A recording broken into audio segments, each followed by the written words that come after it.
Bonjour, bienvenue à tous sur ce plateau de la télé de la e-santé. Je vous propose aujourd'hui de revenir sur des éléments de la loi de modernisation du système de santé en France, votée il y a peu de temps, et certains aspects de cette loi devraient avoir des répercussions très concrètes dans le quotidien des professionnels de santé, mais aussi des patients, puisque c'est clairement affirmé une fois de plus à travers cette loi, le fameux DMP, le dossier médical partagé, doit être relancé et au-delà arriver à un partage plus large des données de santé du patient. Alors pas seulement entre le médecin et le patient, mais aussi entre la totalité des professionnels médicaux, qu'ils soient médecins à l'hôpital ou médecins en ville, qu'ils soient professionnels paramédicaux, praticiens concernés à un niveau ou à un autre, voire même professionnels socio-médicaux. Ils pourraient avoir accès à certaines briques, certaines parties du dossier patient pour arriver à une meilleure prise en charge. Alors comment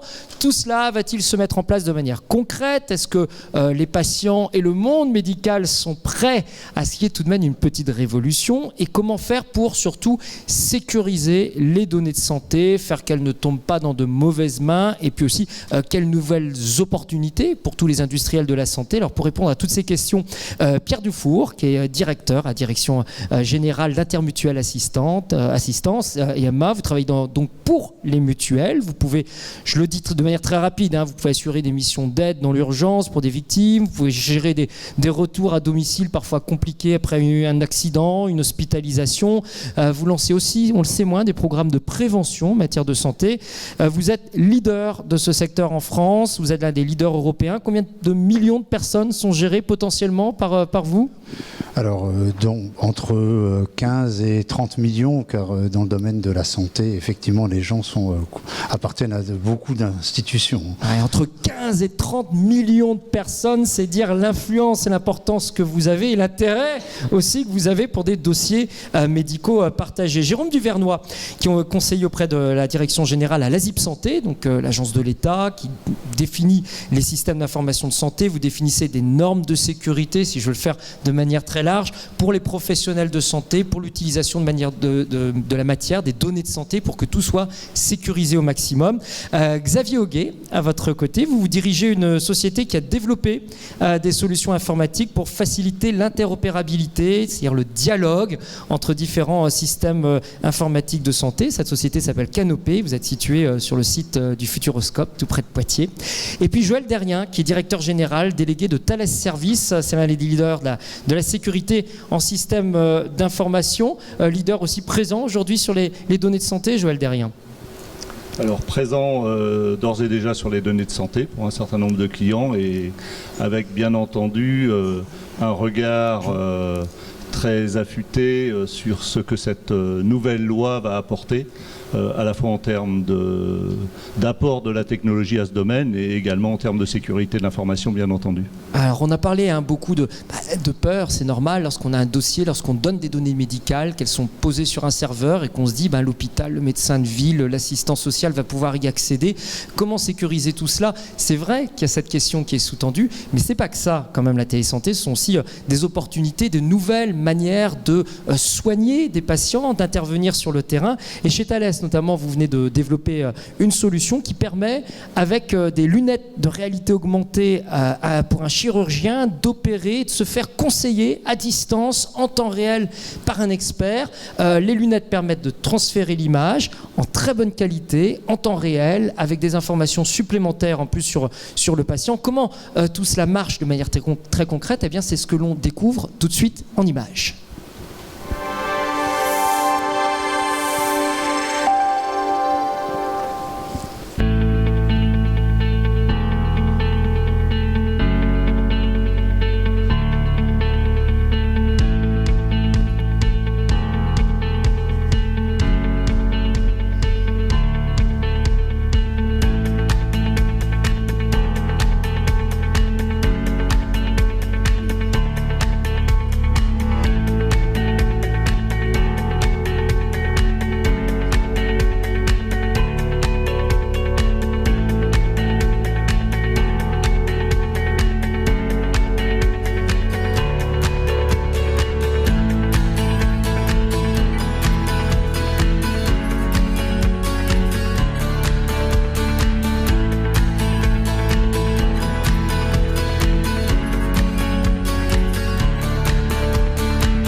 Joël Derrien, très impressionnant ce qu'on arrive à faire avec des lunettes comme ça à distance. C'est assez bluffant et ça nécessite beaucoup de transmission de données de santé. Alors, je dirais que avant tout, ce qui est extrêmement intéressant dans ce petit film qu'on a vu, c'est comment une technologie qu'on a développée pour des domaines complètement différents, puisque ces technologies de réalité augmentée ont été développées dans des mondes industriels pour de l'assistance à la maintenance d'équipements, comment ce type de technologie peut, dans un monde de la santé, apporter de la valeur. Et donc là, on a une démonstration et des premières expérimentations. Le passage dans la vraie vie va poser quelques questions au-delà de cette expérimentation, mais la technologie est là, la valeur ajoutée, je pense qu'on en est tous convaincus, est là, et la vraie question derrière, c'est effectivement comment véhiculer ces données, comment les sécuriser aussi, de façon à permettre de transférer cette technologie au monde de la santé dans, je dirais, le faisceau réglementaire du monde de la santé qui a ses propres exigences. Parce que ce que l'on a vu là, quand même, dans ce petit film, ce petit reportage, c'est quand même très révélateur aujourd'hui de ce que l'on peut faire et qui est assez magique tout de même avec des nouveaux outils de télésanté. Mais comme vous le disiez très justement, des questions que cela pose. Là, on suppose que l'on a transmis l'image d'un point A à un point B, c'est-à-dire d'un chirurgien vers un autre chirurgien ou un expert. On a transmis des données de santé de ce même point A vers B, mais peut-être qu'en même temps, on allait prendre des données de santé du dossier médical du patient qu'on a fait apparaître sur la tablette pour avoir, je ne sais pas, ses antécédents, ses allergies médicamenteuses ou autres. Et puis peut-être que le médecin, son médecin de ville ou son médecin soignant ou un autre spécialiste peut avoir besoin d'y accéder en temps réel pour aider à affiner une opération, affiner un diagnostic. J'ai envie de dire, on a là toute la problématique de la circulation des données de santé qui est cristallisée là-dedans. Tout à fait, elle est là. Mais ceci étant, je crois qu'il faut pas, il faut le traiter avec sérieux. Il ne faut pas en avoir peur. Les technologies existent, on le voit. Les technologies pour apporter la sécurité existent également. Il faut le prendre suffisamment en amont et au bon moment pour que, in fine, ça ne soit pas une contrainte, tout en garantissant l'objectif de sécurité de ce domaine. Ouais. Je me tourne justement vers la ZIP Santé, vers Jérôme Duvernois, pour vous qui avez en charge un petit peu les cahiers des charges pour que toutes ces données soient sécurisées. Joël Derrien nous dit les techniques existent, la technologie existe et la sécurité, elle existe. Alors, comment faire dans un pays où quand même les premières expériences de dossiers médicaux partagés ont été des échecs cuisants, je rappelle les chiffres, 210 millions d'euros engloutis pour même pas 500 000 dossiers, 210 millions d'euros pour ça. On a cette impression que peut-être les Français ne sont pas prêts à confier, à numériser leurs données de santé. Alors je pense que si on avait fait payer aux premiers passagers de l'autoroute du Sud la totalité de l'investissement nécessaire à l'autoroute qui a relié Paris à Lyon, il n'aurait pas pris l'autoroute. Donc je pense que cet investissement de 210 millions, tout d'abord la moitié a été consommée sur la première phase d'expérimentation de 5 ans et la seconde moitié sur la deuxième phase de mise en œuvre qui n'a pas été jusqu'à l'étape de généralisation puisque les opérations ont été suspendues en 2012 pour cette étape de généralisation. Mais je reviens à ma question, est-ce qu'à votre avis, aujourd'hui, les Français sont prêts à créer des dossiers médicaux partagés et à mettre sur serveur la totalité de leurs données de santé ? Alors, je pense qu'ils le sont. Je me rappelle d'une étude qui date de près d'une quinzaine d'années, qui montrait que plus de 90% des patients étaient prêts à communiquer l'ensemble de leurs données médicales aux professionnels de santé qui les prenaient en charge dans le but d'assurer une meilleure prise en charge justement au quotidien. Donc je ne pense pas que ça soit un réel souci. Je pense que la difficulté, c'est la conduite du changement nécessaire auprès des professionnels de santé eux-mêmes et je dirais aussi des non-professionnels de santé, puisque la nouvelle loi de santé quand même apporte un certain nombre d'évolutions extrêmement sensibles sur la notion d'équipe de soins, sur la notion d'ouverture de cette équipe de soins aux médico-social et aux professionnels sociaux. Évidemment, on pense au programme sur les personnes âgées dépendantes, le maintien à domicile, etc. De nouvelles règles aussi sur, par exemple l'agrément hébergeur qui donne le là un peu d'un certain nombre de bonnes pratiques industrielles dans le domaine. Xavier Auguet, vous dirigez une entreprise qui est spécialisée justement sur les données de santé, l'interopérabilité. Vous travaillez avec des médecins de ville, vous travaillez également avec des hôpitaux, des établissements de santé. Jérôme Duvernois nous dit, finalement, lui, il est persuadé, les enquêtes montrent que les Français sont prêts à faire des dossiers médicaux partagés, qui n'ont pas si peur que ça des problèmes de sécurité. Un, est-ce que vous êtes d'accord? Et deux, comme il le dit, c'est peut-être plus du côté des professionnels que ça coince. Est-ce que c'est quelque chose que vous partagez également? Alors oui, je vais répondre à la question. En fait, il y a une étude très très récente, 82% des Français sont favorables à la création de leur DMP. Donc ça, c'est le chiffre est clair. Répétez la question, du coup, je suis... Alors, les Français seraient favorables. Est-ce que les professionnels médicaux sont prêts, à votre avis? D'accord, c'est pour ça que je ne l'ai pas entendu. Vous l'aviez zappé. Alors, dites-nous pourquoi, justement, cette question pose problème. Alors, en fait, pour moi, il y a deux raisons. En fait, il y a une raison qui est assez, je vais le dire, c'est un peu dogmatique de la part des professionnels. Et il y a une raison qui est beaucoup plus pratique, qui est le manque d'intérêt des éditeurs pour le sujet de l'interopérabilité et le traitement du sujet à juste valeur, on va dire, qui est l'interopérabilité avec le DMP. Voilà. Le DMP est quelque chose de très complexe. Se palper à peu près 6400 pages de spécifications pour être interopérable. C'est pas très très intéressant. C'est là où Icanopé s'est spécialisé là-dedans. Et on fournit aujourd'hui à beaucoup d'acteurs, aujourd'hui 67 acteurs, dans l'édition de logiciels, dans l'application de patients, etc.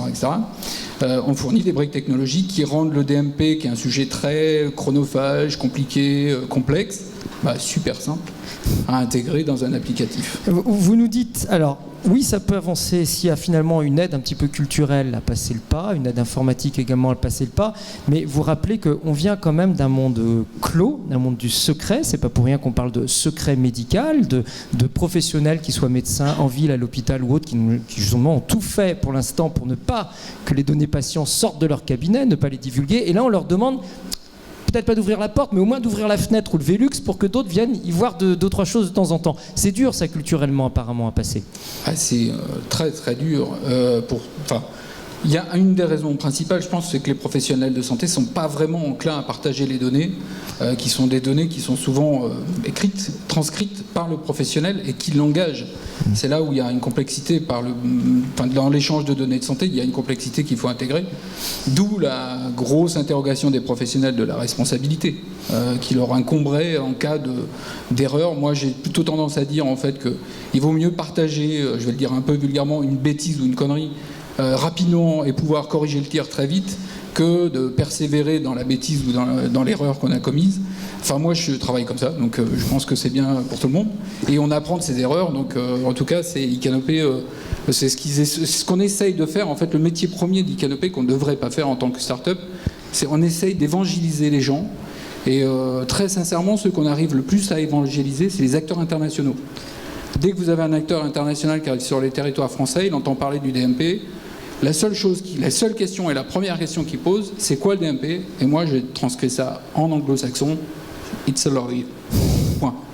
Et ça leur va très très bien. Ouais. Et les Américains sont les premiers à dire ok, on fait quoi. Voilà. Ouais. Jérôme Duvernois, Xavier Auguet le rappelait, la quasi-totalité, on va dire, des pays occidentaux, si on veut être très, très général, mais bon, je pense aux États-Unis, au Canada, des pays qui nous entourent aussi. Je pense à la Catalogne, ont tous des systèmes avec des dossiers médicaux partagés depuis longtemps.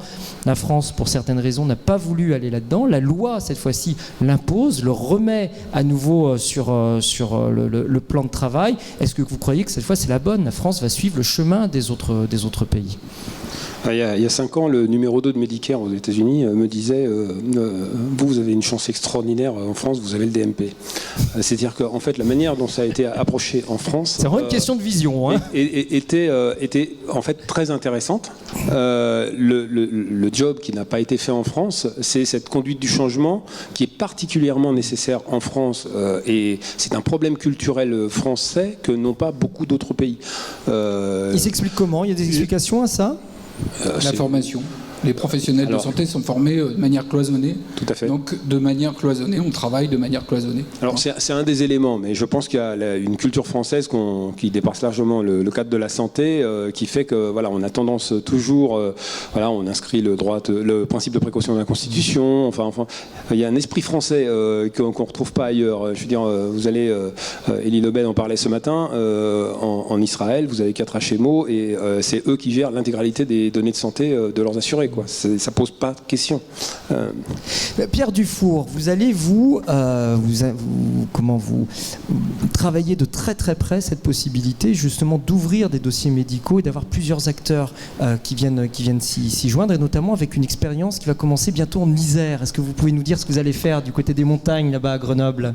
Alors qu'est-ce qu'on essaye? Certainement peut-être de déplacer un peu les montagnes, justement, c'est de permettre au travers d'un projet qui s'appelle Autonomadome et qui était construit à l'initiative du département de l'Isère, de finalement construire une plateforme médico-sociale qui associe non seulement les professionnels médicaux qui détiennent l'information médicale, et ça c'est leur sujet d'en assurer la transmission ou pas et le secret, et les autres acteurs du monde sanitaire, et éventuellement les financeurs que sont les pouvoirs publics en particulier. Et donc nous, notre rôle, c'est de participer à un projet avec 2 autres acteurs sur la concentration de ces informations au bon niveau pour permettre, en particulier dans le cadre de la silver economy, des personnes âgées ou des maladies chroniques, d'avoir une vision complète, et pour que, en cas d'urgence, l'ensemble des personnes intéressées, que ce soit les professionnels de santé ou que ce soit les personnes auxiliaires de vie ou autres, aient la bonne information au bon moment. Et on peut bien sûr y inclure le bénéficiaire et les aidants qui ont un rôle très important dans le cas des personnes âgées. Alors si je veux résumer un petit peu l'esprit de ce projet, on peut imaginer effectivement qu'une personne âgée aura un dossier médical qui sera partagé, et puis quand cette personne doit être hospitalisée par exemple pour des examens, l'auxiliaire de vie le sait, donc elle ne se déplace pas pour rien à la maison. Éventuellement le médecin de famille libéral il est au courant, et puis le kiné qui a des soins à donner, il est au courant, qui ne vient pas pendant cette période de temps mais qui va revenir après. Chacun a accès à une partie de l'information de ce dossier partagé. Absolument, c'est tout à fait exact. C'est une forme de superposition finalement des différentes couches d'informations. La partie médicale, elle est couverte par le secret médical éventuellement, qui est fournie aujourd'hui par le système informatique de l'hôpital de Grenoble. Et puis ensuite, chacun vient y mettre l'information qu'il juge pertinente pour permettre d'assurer le meilleur service à la personne. Alors en face, dans ce monde médical quand même cloisonné, comme on a utilisé le terme tout à l'heure, où chacun s'occupe de sa spécialité et n'est pas toujours habitué à partager, est-ce que vous avez des acteurs en face de vous qui sont prêts à se dire allons-y et partageons nos informations, y compris nos bêtises, parfois, comme disait Xavier Auguet? Je pense que oui. Alors, bien sûr, les risques et les craintes que vous avez évoquées existent. Maintenant, nous pensons qu'il existe des acteurs neutres, et c'est nous, en tant qu'assisteurs, finalement, qui typiquement, bien sûr nous ne sommes pas les seuls à pouvoir prétendre ça, mais sommes une forme de tiers de confiance. Nous en fait on traite ce qu'on a besoin de traiter à l'instant T. Donc on est un intermédiaire neutre, qui permet de fournir la bonne information à la bonne personne au bon moment, on va dire. Voilà. Joël Derrien, pour l'homme de sécurité que vous êtes chez Thales, obsédé par la sécurité des données, je veux dire c'est quasiment contre-culturel, parce qu'on a passé notre temps à dire par exemple aux hôpitaux protégez vos données, qu'elles ne soient pas hackées, qu'elles ne soient pas volées, qu'elles ne soient pas détruites. Alors ils ont construit des bunkers, des bunkers informatiques où les données sont bien protégées. Et puis là, à l'inverse, le projet sur lequel travaille Pierre Dufour, mais je crois que Thales travaille dessus aussi, on se dit non, il va falloir ouvrir pour essayer de partager un minimum l'information pour que tout le monde soit au courant et qu'on ne dépense pas de l'argent aussi inutilement. Mais on voit que ce besoin de collaboration pour plus d'efficacité, il est là. Donc la vraie question, c'est comment satisfaire ce besoin. Pierre Dufour a parlé de tiers de confiance, c'est des choses qui résonnent. Dans d'autres domaines, on parle de tiers de confiance qui sont effectivement des acteurs neutres qui garantissent cette confiance. Donc je pense que c'est effectivement important qu'à chaque fois on trouve les solutions pour permettre in fine l'objectif qu'on recherche, à savoir une meilleure efficacité, tout en garantissant la solution. Et là encore, dans ce domaine-là, les technologies changent, tout ça bouge extrêmement vite. Je pense que l'avenir n'est pas dans le domaine de la sécurité, dans les bunkers ou dans les lignes Maginot. D'ailleurs, j'utilise volontairement le terme, de temps en temps on passe derrière. La technologie informatique aujourd'hui évolue beaucoup. On peut aller et on doit aller penser la sécurité dans la conception, dans le design, la sécurité par le design, c'est-à-dire prendre les sujets en amont et utiliser les toutes dernières technologies pour sécuriser, y compris des anciens systèmes. Thales vient de racheter une société qui s'appelle Vormetric, qui est une pépite de la Silicon Valley, dont le cœur d'activité est de protéger des données, y compris des données qui ont été créées par des applications qui ont 10 ans, 15 ans d'âge, et ce de façon quasi transparente. Donc ces solutions-là, c'est celles qui doivent permettre, pour moi, de rapprocher le besoin d'efficacité, garantir la confiance dans ces opérations, tout en ayant un usage qui ne soit pas un frein au déploiement, et la sécurité en aucun cas ne doit être un frein, sinon de toute façon elle est contournée. Jérôme Duvernois, on voit qu'il y a des opérations pilotes qui sont donc en train de se mettre en place. Ça sera très intéressant de suivre justement ce qui va se passer en Isère de manière concrète, mais c'est vrai que culturellement il y aura besoin d'un accompagnement très large des professions médicales. Il leur a été répété pendant longtemps, utiliser des messageries sécurisées, et encore beaucoup n'en utilisent pas. Protégez vos ordinateurs, protégez vos serveurs, et maintenant on leur dit protégez-les et en même temps ouvrez-les un petit peu. Alors l'ouverture n'est pas du tout antinomique avec la sécurité. Ce qu'il faut, c'est ouvrir aux acteurs qui sont légitimes à accéder en toute sécurité au système d'information. Ce qui est important dans ce qu'a dit Joël Derrien tout à l'heure, c'est security by design. Je rajouterais évidemment, puisque représentant la puissance publique, privacy by design. Il faut prendre en compte un peu tous ces éléments au même titre que les fonctionnalités et l'ergonomie dès la conception du système, et on obtient un système sécurisé et ouvert. C'est pas du tout antinomique, ce sont deux registres différents. Vous avez utilisé une expression tout à l'heure qui est très importante, Pierre Dufour, qui est l'expression de tiers de confiance. L'une des peurs, fantasme ou autre, je ne sais pas si elle est réelle ou pas, des Français, c'est de dire si je donne mes données de santé à mon assureur, si je donne mes données de santé à mon banquier, puisqu'ils font aussi maintenant de l'assurance autour de la santé, si je les donne à ma mutuelle, eh bien mon tarif va s'adapter en fonction de ces données de santé. Je vais en donner trop sur moi, du coup je ne veux pas les laisser partir. Est-ce qu'ils ont raison ou est-ce qu'ils ont tort ?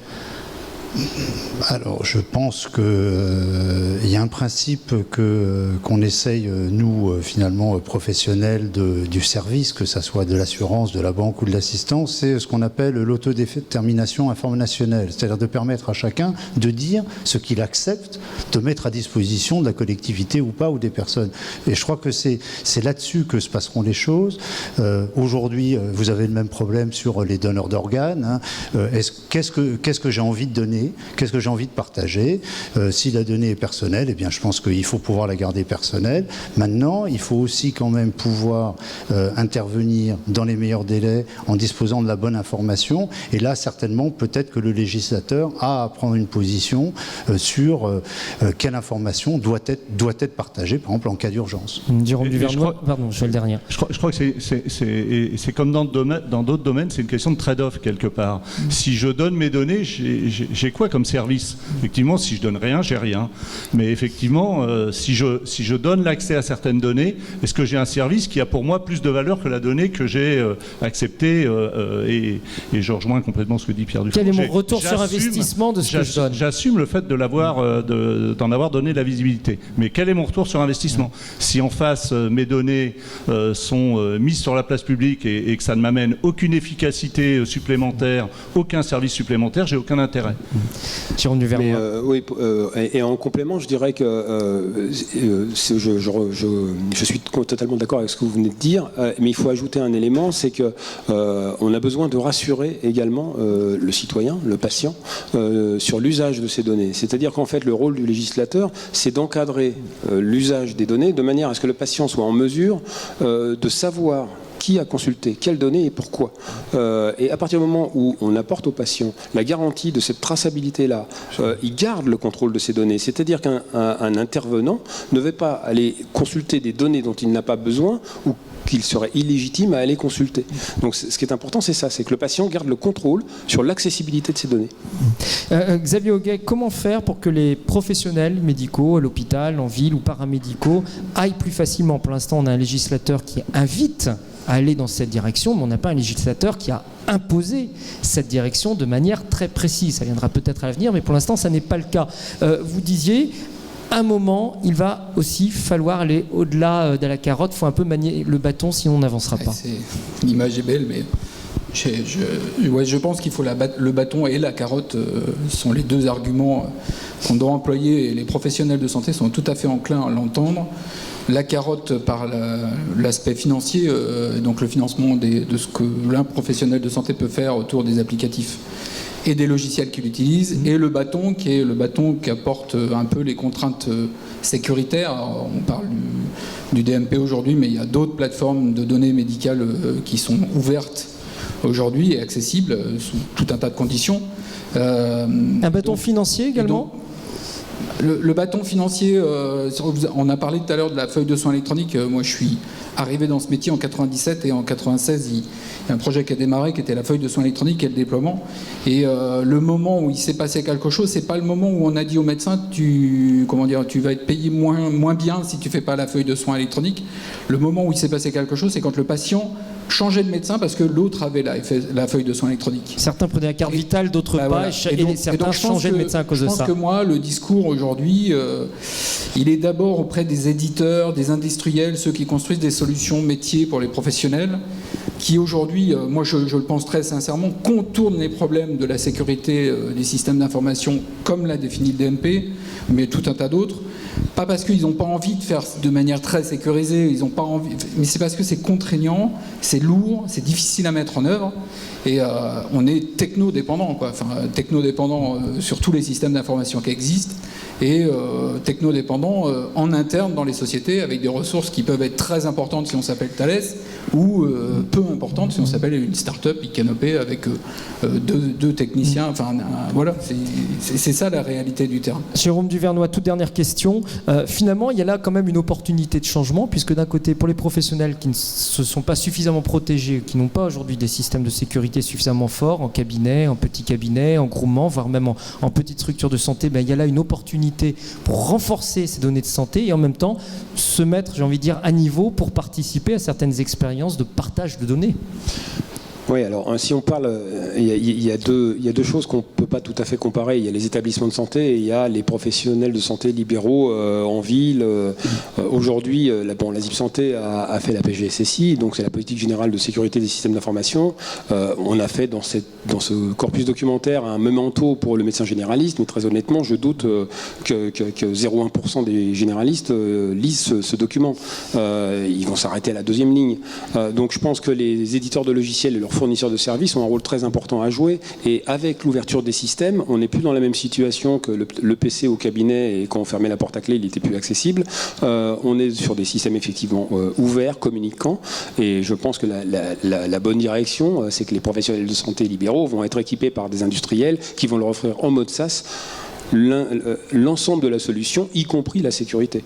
Et pour les établissements de santé, dans 10 ou 15 ans, j'ai l'habitude de dire qu'il y en a assez peu qui continueront d'avoir leur salle serveur parce que ça ne sera plus de leur compétence. Et la fin des serveurs, le début d'une alliance différente entre professionnels de santé, mutuelles également derrière, et industriels qui vont avoir un rôle plus important, et surtout ce mode SaaS, les choses complètement en ligne et plus de serveurs, ou peut-être plus de PC d'ailleurs, dans les cabinets médicaux. On voit que les choses changent. On va suivre les deux termes que vous nous donnez dans quelques mois pour cette expérience qui est en Isère. On va voir comment les briques arrivent à s'ajuster. Et puis dans 10 ou 15 ans, vous dites les choses auront complètement changé. Donc on va voir. Je me trompe régulièrement sur l'échéance. On va voir des deux d'entre eux, lesquels ont raison et à quelle vitesse on va avancer. Merci à tous les quatre d'avoir participé en tout cas à ce plateau de télé. Et à bientôt sur la télé d'Aïe Santé.